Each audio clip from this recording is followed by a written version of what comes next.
Arizona Governor Doug Ducey told the New York Times last week, "I am not running for the Senate in 2022.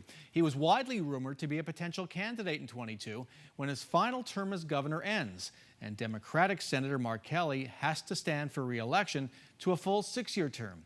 Should we believe Doug Ducey? And if he's not a candidate, who will be lining up in the Republican primary?" Joining us this morning, Tyler Montague, a Republican strategist and president of the Public Integrity Alliance, and Tony Cani, the Biden campaign's deputy Arizona director, and Phoenix Mayor Kate Gallego's 2018 campaign manager. Welcome to Square Off. Thank you. Hi, thanks for having us. Tony, I will start with you. Do you believe Doug Ducey when he says he's not running in 2022? I could see why he would choose not to run. His polling is in a very bad place. I actually think he would have a hard time winning a primary, and I think he'd really struggle to win the general. And so I understand why he may have made the choice not to run for Senate. And so I'm going to take him at his word. He's also president of the Republican Governors Association, which is a 2-year commitment that might get in the way. Tyler, same question for you. You take him at his word? Well, he's been positioning himself for this run for a long time, and so I think right now, but I wouldn't say never.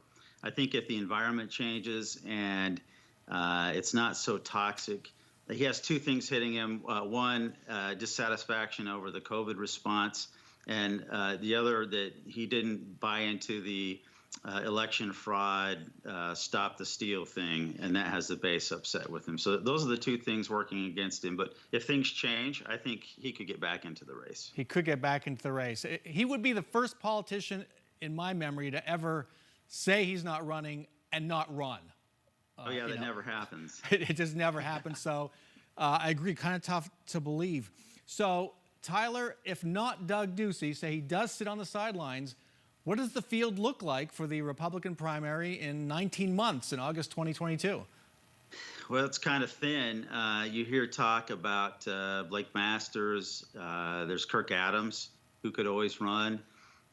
You could have anybody that has a large profile, someone from the business community that could be a self-funder. But there's no obvious result other than Doug Ducey. People have been planning for Ducey all along. And Tony, what is your dream field for a Mark Kelly rerun, a dream Republican field for Mark Kelly's campaign? Well, I think Ducey would be I think he's in a weak position, so I do think that Kelly would like to face Ducey. But I think we should look at whether or not Congressman Biggs is planning on running for higher office. He has been positioning himself, of course, very strongly with the far right of the Republican Party, and I think he might feel like he has the ability to run. Oh, that's interesting, isn't it? Because I think, do we assume the Trump hold on the party is still alive, still in place next year, and that might encourage people like Kelly Ward to run again, Biggs, as you say, maybe others who might not have been top-tier candidates? Tony? Yeah, I mean, look at how much money Kelly Ward raised for the Arizona Republican Party by pushing this lie. And there are a lot of small donors and frankly, a bunch of pretty large donors who would contribute to somebody like Biggs running for the U.S. Senate. And so I think that's probably the worst case scenario for the Republican Party. But these days, I wouldn't rule it out. And Tyler, if Ducey stays out of this, does this suddenly become a safer Democratic seat? For sure. I think Ducey's our best bet. A guy like Biggs could maybe win the primary, but I don't think he stands a chance in the general.